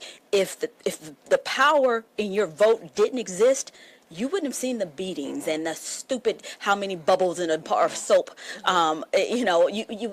It means something to vote. But that's why we've got to constantly remind this new generation of our history, so that they don't let things that are happening currently, kind of overshadow what really is. Create this apathy for, because there is a lot of, what I do doesn't matter. And this, and that's good, because that's what they see, but it matters. And you can't just blame the person at the top, because you've got aldermen, you've got committeemen, you've got state representatives, you've got state senators, you've got mayors, you got governors. You need to vote throughout. When I was living in Milwaukee, Sheriff Clark I worked at Marquette, and he was all over. He was always on Marquette's campus, and you don't realize the power that somebody at the local city level has. This man now on CNN every time, or Fox News, every time we want to get a point of view, that's an interesting point of view, and so I had no idea that this man that I see around campus all the time in years to come was going to become one of the voices for really negativity, in my opinion. I'm trying to be nice, but But you just never know who you're putting in office and how that will impact the greater. So we'll be right back, and when we come back, we're gonna talk a little bit about more self-promotion, but we're also gonna hear about these disc assessments that she gave us. You guys ready? We'll be right back.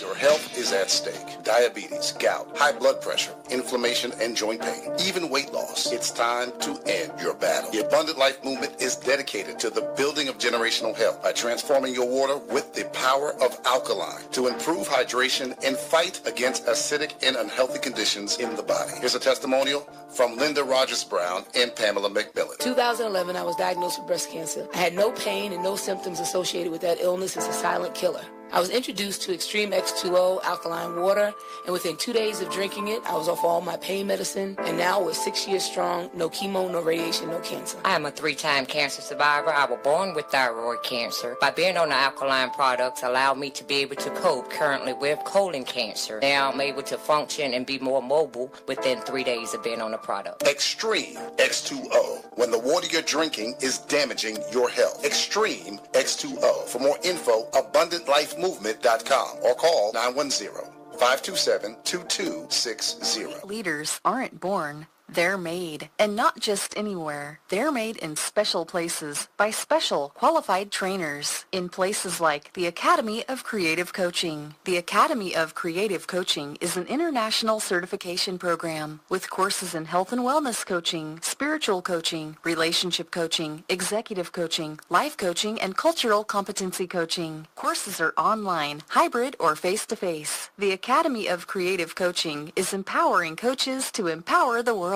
Make a positive change in yourself and the world. Go to academyofcreativecoaching.com. Indoor baseball, anyone? Most party fouls are pretty dumb, but if you decide to drink and drive underage, you could lose your license and your freedom. Learn more at ultimatepartyfoul.org. Brought to you by the National Highway Traffic Safety Administration and the Ad Council. Welcome back. This is Dr. Pamela, and we're talking about the power of self-promotion. Here joining me is Tarshish Jordan of Red Door Consulting and Glenn Murray of 220 Communications. And so one of the things that, well, I guess I can go right into the disc assessment because I have so many questions for you too, but we can kind of fold that all in together. So what happened when I asked these two to be on the show? I did not expect this, but Tarshish, as ambitious as she is, reached out to both of us and said, I've never had one guest reach out to the other on their own, which I love. I love it. So by the time we all got together, we're all like, oh, hey, we're all connected. It was really great. That's why I know he's dynamic. Yes. It was great. That's all right. I'm taking you to lunch. So they met up separately to discuss his results, and then she and I met up to discuss mine. And I know you said you weren't surprised. I have to say that I was, not necessarily because of the natural but because of the other. There's two categories. One category, I was like, that's not me, that's not me. And the other category, I was like, yes, it's me. But then when we talked, it made total sense. So I'm going to let her go ahead and take the floor. Okay. So for those of you out there that don't know, a disc assessment is a scientific behavioral study that has been around since the 1920s. And I won't go into all the details of the disc assessment, but I will tell you that the number one benefit of the disc assessment is it helps you identify your strengths. It actually does a SWOT analysis for you on yourself. You know, we talked about earlier, operating from your strengths, self-promotion. And that's why I was like, oh, I've got the perfect thing for this, for today's topic. Most people can't operate from their strengths or promote themselves because they don't know what their strengths are. Right. I did bring that Gallup poll that shows that most people can't even list what their strengths are. So how can you operate from them or go into your target market or your supervisor and say how you bring value to the organization if you don't know what those things are? Right. So a disc assessment helps you do that.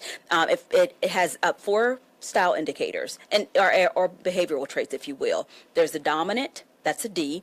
There's the influencing, that's an I. Then there's a steady person, that's the S. And then there's a C, that's a conscientious. That conscientious characteristic is the more analytical person. And of course, the doctor here in her natural state had a very, high C. Analytical. And Mr. Glenn, now he is what I like to see. Weird. Go ahead, say it. No, Just say it. no. He was Like weird. the W? No. Dr. Pamela spoke of earlier.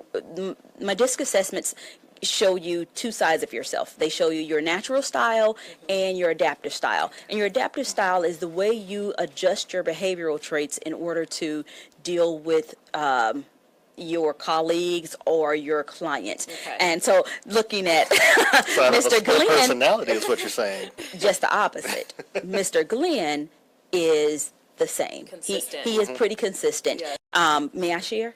Yes. Yeah, just at least the style indicators. Okay. So his adaptive. Put all my business out there. Go ahead. Just do it for the world to see. There's only 300 million people on Facebook. Don't worry about it. And another 100,000 so watch the show, I'm sure. So go ahead.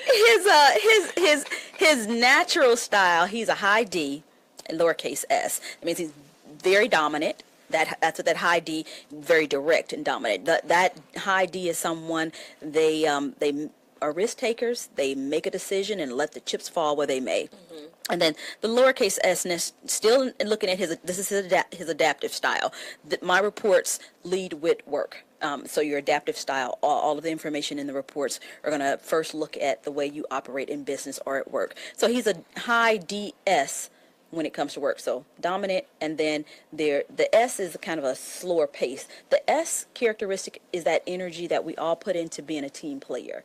So that's him work. Now on his natural side, he's still a high D, almost where it's about the same percentage wise. Every chart in here, that D is about the same. He's very direct, very driven, person.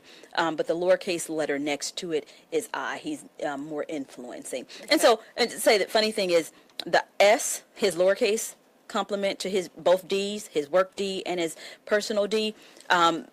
With work, he's more focused on team and personal, still a people person, but probably want to be a little bit more out there in the front. I'm always leading the plate to find the best bar in the restaurant.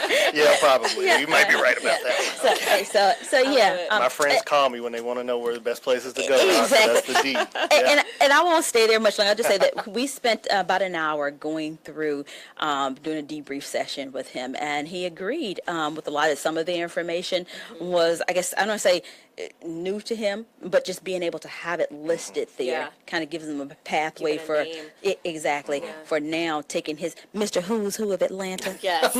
He did make the Who's Who list. Hello.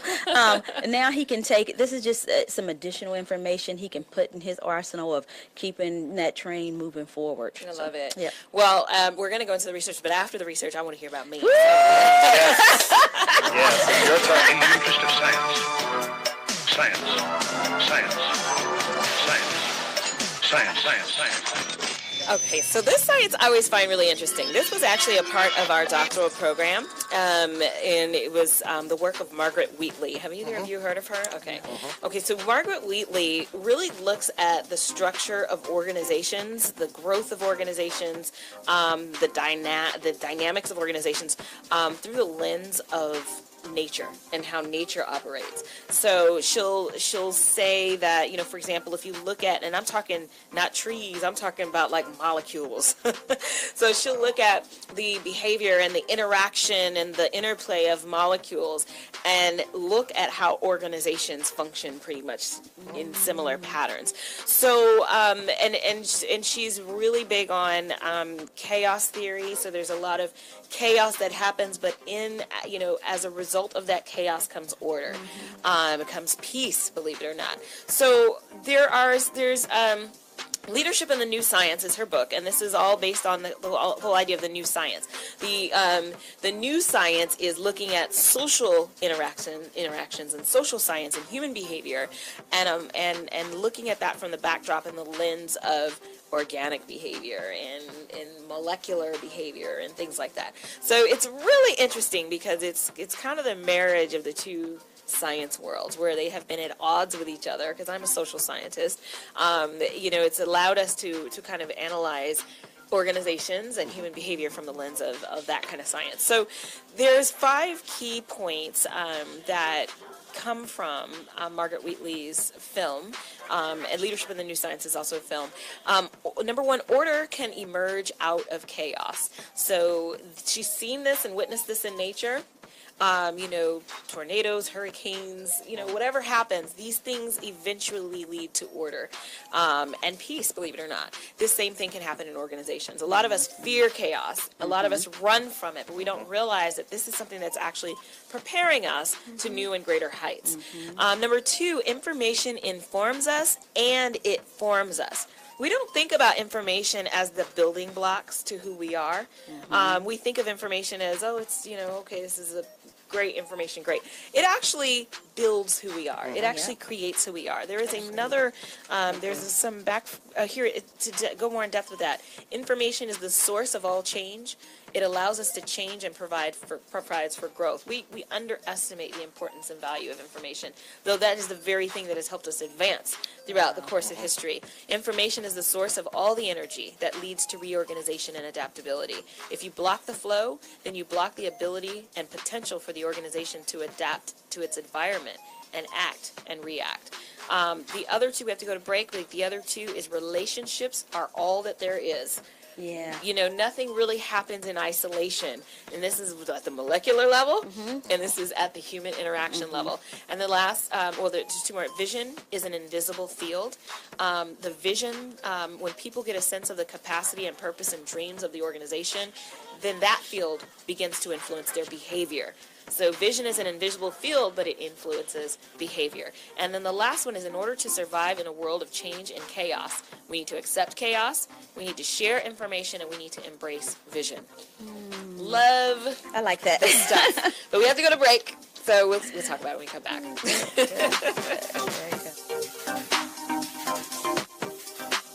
Deliberate dumbing down. Dumb down society. Deliberate dumbing down of America. Dumb down public. Why would they do this? Sensation Station Network. Radio, not dumb down. Major key alert. Don't ever play yourself. The key is to make it, so make it. Learn the real major keys to getting to college at GetSchooled.com. Brought to you by Get Schooled and the Ad Council.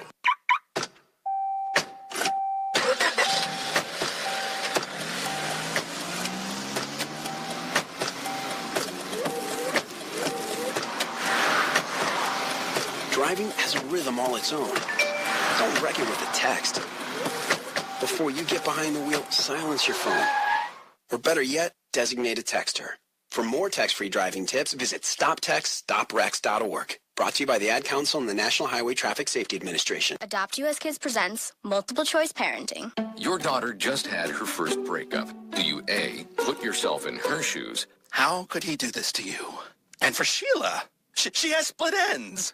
B, console her? Oh, sweetie, this is going to happen a lot. 4, maybe 5 more times before you get married. C, take charge. Got to get this all straightened out. Keep a little talking to, man to man, mano a mano. Hey, Steve! It's now a good time? No? Okay, no problem. Bye. Or D, help her find a new boyfriend. I know a great place to meet boys.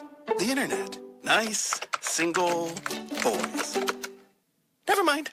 How about some ice cream? As a parent, there are no perfect answers. But you don't have to be perfect to be a perfect parent. Thousands of teens in foster care will love you just the same. For more information on how you can adopt, visit adoptuskids.org. A public service announcement from the U.S. Department of Health and Human Services, Adopt U.S. Kids, and the Ad Council. Indoor baseball, anyone? Most party fouls are pretty dumb, but if you decide to drink and drive underage, you could lose your license and your freedom. Learn more at ultimatepartyfoul.org. Brought to you by the National Highway Traffic Safety Administration and the Ad Council. Okay, welcome back to the Live Exchange. I just dropped some knowledge on all of y'all about Margaret Wheatley and just her whole idea of leadership in the new science. And we had to go to break, but I wanted to know if you guys had any thoughts, any feedback on this theory. No, just extremely interesting. Yeah. I can probably look at it from, more of a practical standpoint, but I don't know the science behind it. But yeah, interesting, and I believe in it. Yeah. Definitely. Yeah, I mean, we don't like chaos. We don't. But yeah, it does. Sometimes it does. I mean, there are people that know they're motivated by a chaotic situation. It does push you. That is not healthy either. But Yeah, exactly. No, and it might be. Margaret might say, you know what, that's very healthy. Exactly. Yeah, I was watching a TED Talk last night, and the topic was trust the struggle. And we know that chaos and challenges and tough situations can, it's tough to deal with. Yeah. It can feel chaotic. But trust the struggle. Trust that. And I know this is not that show, but I'm going to say it because it's who I am. God is going to lead you to. There's a reason for it. There's a reason why He's allowing you to have this chaos in your life, and it's all gonna matter in the long run. But a lot of the greatest ideas have come from disruption. People call it disruption now, but if you think about technological changes over the last 10 or 15 years, they came from people going in and just basically upsetting the apple cart. Uber wouldn't be here if it weren't for disrupting the way people travel. And they literally have changed the way you travel. Uber has become a verb. I'm just going to Uber over there. Right, exactly. Just like Google. Just like Google. Xerox, like Google. It's become a verb because it's so ingrained in us now until you don't even think about it anymore. You don't think about taking cabs anymore and stuff like that. Well, I mean, think about it. If from the standpoint of Margaret's comparison to biology, what would happen if instead of coming together, our molecules decided, it's chaotic, I'm gonna run? We wouldn't have bodies. We wouldn't be we wouldn't be held together. And so if we all ran from chaos, we don't accomplish things. So let's put this in our current landscape. We've got some chaos going on in our country. We've got some chaos going on socially. And honestly, I see this as a new as a reconstruction, honestly. I see this as a new era in how we address race, because now we see people who are willing to stand up in ways that we haven't seen before. This is the first time I've seen a movement for white supremacy in a country that is no longer majority white. So it's different. It's going to play out differently now, and I don't see this as something that's going to advance in the way that they would like for it to advance. I was saying before, so initially when Trump was first elected, the ugly energy was out there. It was like they felt emboldened. You're in a store and you could feel it. They're walking around with their chest out. Without them opening their mouths and saying a word, you felt that negative, racist energy. It seems like since the more chaotic things have gotten, the more we see it on the news. I don't know if it's just in my little world, but now people are starting to be even nicer than they were before. And I'm talking about of all nationalities. We're going out of our way to, hi, how are you? Can I help you with? Can I hold the door open for? Exactly. Risen. So maybe as long.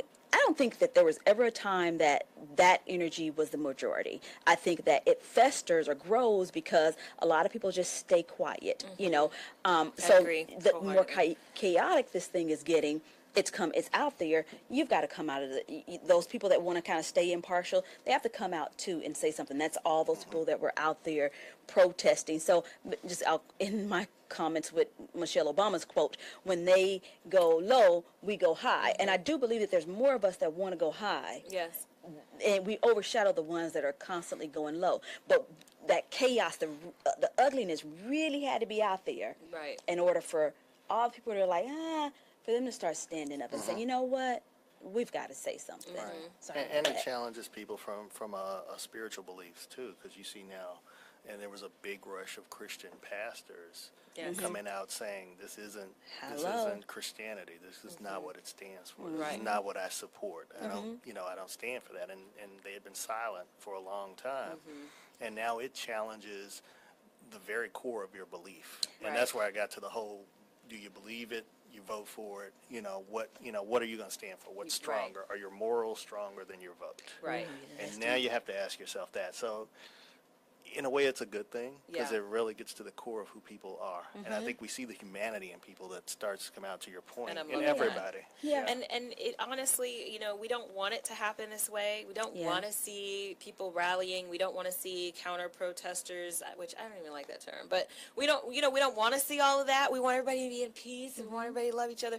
But that stuff has to come out so that we can address it. We have to have the chaos so we can address it, clean up and get ourselves to a new level. And it's a cycle. This isn't the last time we're going to have issues to resolve. But this is something long time coming. that has needed to come out, you know, for a while. We are not a post-racial America. Yeah. Not quite yet. Yeah, as long as they could stay in the back. To me, they did more damage when they were the forgotten about group, you know. But now that they've been emboldened and brought to the forefront, then now it's like, okay, now we see you, and everyone has to take a, you know, kind of introspective look and say, do I really support that? The social media era was not the time to do it. Right. Technology and social media have helped to spread a message of hate too. And you've got to look, I mean, for all the good it's done, it's also empowered people to spread whatever message you want. As long as you have followers. This is true, but it's also allowed us to expose those who, you know, so many people have gotten fired, and you know, it's interesting. Yeah, now they know why their ancestors wore capes over their head, hoods. I should say capes and hoods. Yeah, you can't really hide the hood when you you work at the Wendy's. I can't believe they're surprised they got fired. You know, I mean, yeah, you go out there with your face showing. PayPal shut down some accounts. Yeah, I mean, it became really and serious. Uber. Yeah, people have stood up, and that's what I think. You've underestimated the integrity of the rest of the country, you know, and the strength of the rest of the country. So, okay. I know, I can stay on this. This can be a whole show. Yeah, like, it really all could. Day, all day. So, okay, so disc. Yes, to Dr. Lardy's disc this is what we've been waiting on. Oh, the moment of truth. Hot mess. Dr. Jekyll, Mr. Hyde. And no, again, both of you are phenomenal, and I'm glad to be on the show with you. I'm really honored to be on the show with both of you. And since we talked about comparisons earlier, I'm going to use that word. It kind of bring this full circle. I'm using it as a segue, actually. All right. So while Mr. Glenn Murray was his adaptive style and his natural style are very similar. Yeah. Almost a mirror image of each other. My doctor friend here is that's exact opposite.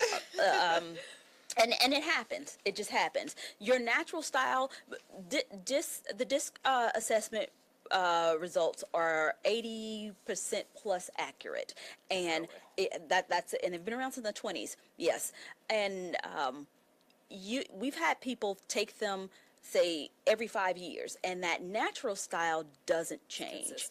It's consistent. Your adaptive style changes based on where you are in your life right now. And so what I want to do is I want to put out there the stark contrast between Dr. Lardy's natural and adaptive style. That's the shirt. That explains the shirt now. It's the shirt. The shirt. You know, two sides. This is my natural side. Oh, yes. This is the adaptive right here. This is for the business folks. Yeah. And I'll just say, so in her adaptive business / work style, that's what adaptive means again, she is a high D and lowercase I and S. I again in influencing, S steady.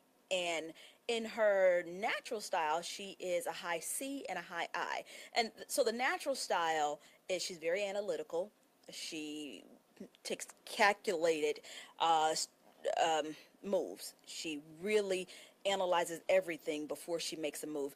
And she's very influencing. Your I is your person that's out there to inspire everyone. So that's natural. So naturally, she is truly, inspiring and very analytical. So the writer, the being a book writer and a book writer of, secrets of the obsessed, yeah, motivational. That is what your natural style says you really are. Your adaptive style right now says you are very dominant, and you still have the lowercase I influencing in you and the S. So you tell me then, why do you think at this point in your life there is a major contrast between what's natural to you and what you're doing in your business? Woo! Well, one thing I will say is that the businesses have grown like crazy, and the staff is the same. So it's having to step up and do a lot more than what normally, we would do. And so I've, in a lot of ways, just kind of the load of everything, just trying to make sure that I'm not going crazy, and so I just think that the load and the stress has led to just being more dominant, having to make quick decisions, because like you said, my natural style is to just really take my time, take a seat back, and just reflect on what I'm going to do. And now it's like, no, I got to make a decision. You know? Yeah. And it makes sense. One of the things I would say is someone who has your natural characteristics, and let me say this, all of us have all 4 of these characteristics in us at all times. We just play on some of those strengths more, or some of those strengths and energies come naturally to us. They're a lot easier, you know. So you're not putting a lot of energy into writing, into books. I know that it takes some time and some effort, but you writing a book is going to be a whole lot easier than me writing a book, you know. So it's just going to be, it frees easily. It's natural. It's natural. That dominant energy, it just means you have to, at this point in your life, you are using that dominant energy to compensate for the fact that you don't have the time to really analyze and work things out the way you'd like to. Right. So quickly, I'll just say for everyone, the goal is to get a balance. I mean, and kind of meet those people like Glenn, that their natural and their adaptive styles are a reflection of each other. Those are normally people that love what they do, because he's happy. He's doing what he loves. He's doing what comes natural. Doing what comes natural. That's basically it. And so, and I guarantee you, 2 or 3 years from now, we may look at him and it may be different. Depends on what's going on. But he's at a point in his life right now, Mr. Who's Who. We know why he's Who's Who. It's because he's doing what comes natural, and he's making money doing it. That is a goal. Yeah, that's a goal for all of us. I love it. All right, we'll be right back.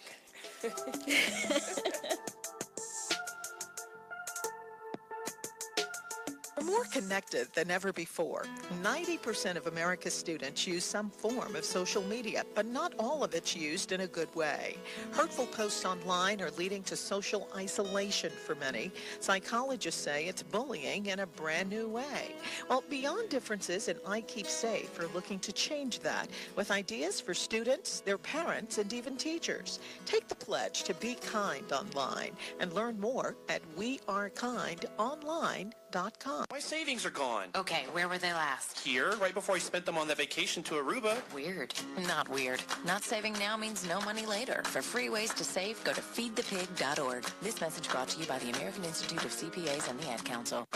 When I grow up, I want to be a new pair of blue jeans. When I grow up, I want to be a kid's first computer. I want to be a warm fleece on a cold day. Football stadium. I want to be a bike that races around the country. I want to be a bench on a forest trail. When I grow up, I don't want to be a piece of garbage. And if you recycle me, I won't be. Give your garbage another life. Recycle. Learn how at iwanttoberecycled.org. Brought to you by Keep America Beautiful and the Ad Council. 1 in 7 Americans will struggle with addiction during their lifetime. Want to know how you can help? Go to heretolisten.com for tips and tools to help turn addiction around. A public service announcement brought to you by the Ad Council. This is big business. This is the American way. Station Network. See ya. Keeping your balance with Dr. Pamela. Dr. Pamela. Dr. Pamela. All right, this week's balance challenge is to sell yourself this week. So we talked about this last hour, and it's the same challenge. So this week, I want you to find a way to sell yourself. You can try social media, have some 1 minute quick conversations with people, strategic conversations with a colleague, whatever is going to work for you. Start where you are and try to take a step forward in the self-promotion area. Do you guys have any tips or suggestions for how anybody can do that? Or I'll say, yeah. So we talked earlier about packaging yourself. So that you're ready for, you're presenting well. Yes. What I'll say is, yes, everything, but I'm going to step back a little bit and say, make sure that if there's anything that's lacking, if there are any areas for improvement, take care of those. Yes. Because not only will they hinder how you present yourself, but it also, in your mind, that you're not there. So I don't want you to not get started. I mean, get started anyway. Right. Start making baby steps. But for instance, if you know that there's some additional education you need, if there's some training you need, if you need to lose some weight, if you've got some things that you need to do, be real with yourself. Exactly. I'm going to put this out there because this is a tough subject for people to talk about, but I met this beautiful young lady. Her teeth She had major issues with the teeth. I mean, I'm talking about like open your mouth, you see it right away. That's hard. It's tough. It costs So, money. and she's dynamic. She's smart.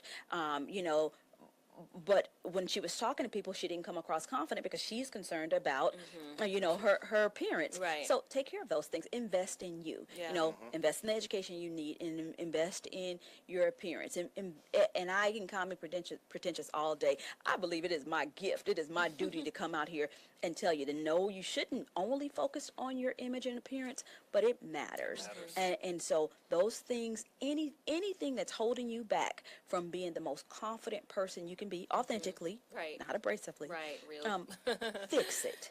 Fix it. You heard it from me. I would rather you be mad at me, but respect and receive what I'm saying. You don't have to like me. I'm here to help. Fix it. And she's talking to the old Pam, because the old Pam was like, I wasn't talking, dressing up and all that fancy stuff. I wasn't. I'm saying your types is talking to my types, because I was resistant to that whole idea. It's like, I just want to be me, wear my whatever I want, and blah, blah, and but I get it. I do get it. It's important. If you're giving a presentation, I don't care who you are, if you're wearing professional garments, you're a lady in a business dress or suit, man in a suit, jacket, I always say a sports coat does for a man what high heels do for a woman.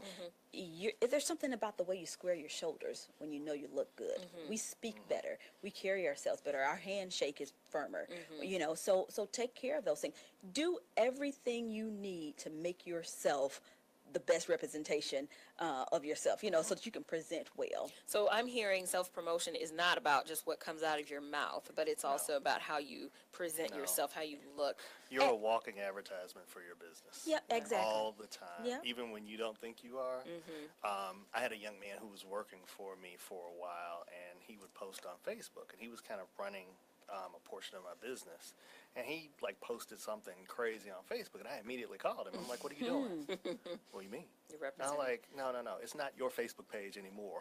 Your Facebook, everything you do in public belongs to 220, and you're connected to 220. Absolutely. You got that name as your employer or whatever you're doing for me. I don't care if you're working an hour a day. Don't go posting crazy stuff on Facebook anymore. Don't do that. You are always promoting your business, whether you want to or not, and you've got to understand that. I mean, my biggest, and don't think none of us got here overnight. We've all developed wherever we are. We've developed, you didn't get a PhD overnight. Right. It took work. It took research. It took planning. Mail order. No, I'm just kidding. No. Okay. No. But you're right. Absolutely. It took planning. So, I used to be terrible. I used to hate taking pictures. Now that was crazy because I was doing events. I thought I was the funniest looking, and that came from being very shy when I was younger, when I was in high school. So anybody reading this from high school, I'm not that way anymore. But I was very shy. I was just very self-conscious, and I'm still self-conscious. But I'm more self-aware now. It's a different kind of self-conscious. Right. So it's okay, I know how to smile. I know how to look. I had professional pictures done, and that helped me to actually develop some confidence because I needed somebody that knew what looked good on me because I didn't always know. And that's a good, that was kind of my breaking into the self-promotion world, was getting professional pictures done. That's a great thing to do. And you know what I did? I went to Groupon, and I found a package for $30 where they just do your whole session, and you get all the digital pictures. And I was like, whoa. That's pretty cool. It was a pretty awesome, And so if you don't know where to start, that might be. Figure out your looks. It's probably when I started the business, getting some professional pictures done was one of my first investments. Yeah, it was. It was mine too. I didn't know you guys did. Mine too, yeah. It was fun. Great confidence. It was fun. He was playing Kenny, he was playing Lionel Richie the whole time in the studio, yes. All night long. Yes. All night long. Yes. I'm easy like. Okay. All right, you guys. We'll be right back.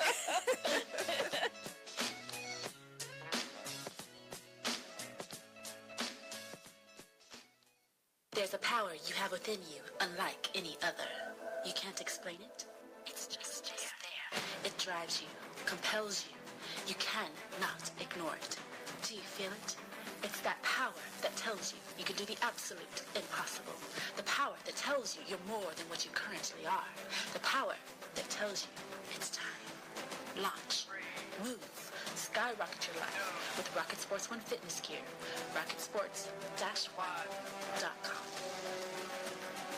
Marie Callender's knows that you may not have time to roll out dough for a perfectly flaky crust that's made from scratch, or enough time to mix vegetables with all white meat chicken and a homemade gravy. She knows you may not have a moment to crimp the edges of your favorite chicken pot pie, but Marie Callender's does. And when she's done, all you need to do is find time to grab someone special, sit down, and savor. Marie Callender's, it's time to save. People are always looking to invest in a good opportunity. So what if you could invest in the future of kids, like a stock? Not the kind of stock that's about making money, but a stock for social change, called Better Futures. With your investment, it helps students like me go to college. My name is Charles, and I'm your dividend. Invest in better futures with UNCF. Visit uncf.org/invest. A mind is a terrible thing to waste, but a wonderful thing to invest in. Brought to you by UNCF and the Ad Council. 1 in 7 Americans will struggle with addiction during their lifetime. Want to know how you can help? Go to heretolisten.com for tips and tools to help turn addiction around. A public service announcement brought to you by the Ad Council.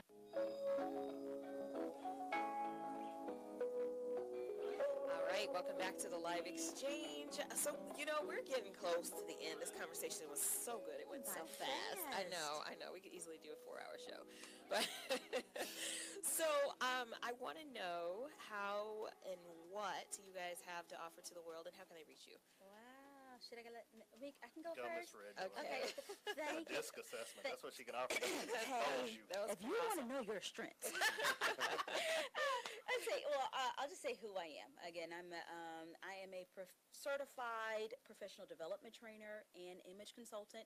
I'll just throw this in there and say that I know a lot of people have been telling you out there, all of you, to follow your passion when it comes to creating a business. I did do that, but the next step is finding out how your passion can meet the need of a client, of a target market. So while image consulting, image management is my passion, professional development training meets the need of my target market. And I give training seminars to corporations and organizations. Now, on a more personal, individual level, I also give coaching seminars for small business owners or ambitious professionals that want to advance their career. I use all of the information that I've gotten from research and my education, but I also add into my training with you and the people when I'm going into an organization. I use my own experience. One of the things I know that I have to give to clients is helping them avoid the pitfalls. You don't have to change your name 3 times the way I did. I have an 8-step process for my branding, whether it's business or personal branding, to walk a client through that process. And it's been proven, it's been guaranteed. Again, you're getting a blend of what's been proven, industry standards, research, education, and personal experience. And then those DISC assessments, that has been the caveat, like the icing on the cake to what I do. So it gives us a launching pad when I'm working with someone. Awesome. Okay. All right, cool. I have nothing on. You have nothing, huh? Nothing at all. I just showed up. And I got a cup. Got it. Yes. This year has been very interesting for me because I've made the transition from kind of manager to leader. So I'm just so hands-on, up at night, looking at numbers and everything else. And now it's more of, okay, where's the company going? Where's the vision for the company? How do I create another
September 2nd, we're teaming with like 3 other businesses at the Purple Corkscrew in Avondale Estates.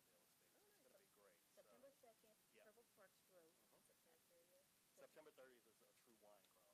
What's Yeah. happening September 30th? Yeah, that's Wine Crawl Atlanta. So Yeah. we're actually going to go to 3 or 4 places. We're still working out where the places are going to be, but there's a page on Facebook about it and everything. Anybody that wants to connect, We'll it's make the sure time you to share that make too. sure you share that out for people. We have a website as well. So that's what we do. But it's really fun. It's not, it's something that you should enjoy. It's expanding your horizons. Yeah, and and look that's at it major. more. And it's fun networking, right? Exactly. Books on wine and wanting to know more. So This will be good. Well, and I have Women, Wine, and Wisdom coming up, which I would love. I just feel like there's a natural partnership there with that. So we got to talk about that. But Women, Wine, and Wisdom, September 16th. So if you want to be involved with wine, you can be involved with wine from this weekend, September 2nd, All the of 16th, September. September 30th. You got all kinds of Yeah, I was opportunities. going to say, exactly. I'm just going to get myself ready for September. Yes. Like, I'm going to be drinking a lot of wine. Well, just to kind of wrap up a little bit, and this is an excerpt from my book, shameless plug, but gotta plug. Self-knowledge is the foundation that feeds our purpose. It strengthens us with self-empowerment, inspires us to reflect, and fills us with the self-activation to do what we must to succeed. If self-empowerment is weak, self-reflection is lacking, or self-activation is low, we must return to self-knowledge to regroup and reclaim who we are. As long as we have a solid understanding of who we are, and as long as we are embodying that self-knowledge, the other 3 elements can thrive. Those elements being self-empowerment, self-reflection, and self-activation. Without self-knowledge as our frame of reference, we may wander about lost, frustrated, and unable to trust, unwilling to take risks, and in this state we cannot fully realize and live out our purpose. So self-knowledge is the foundation for everything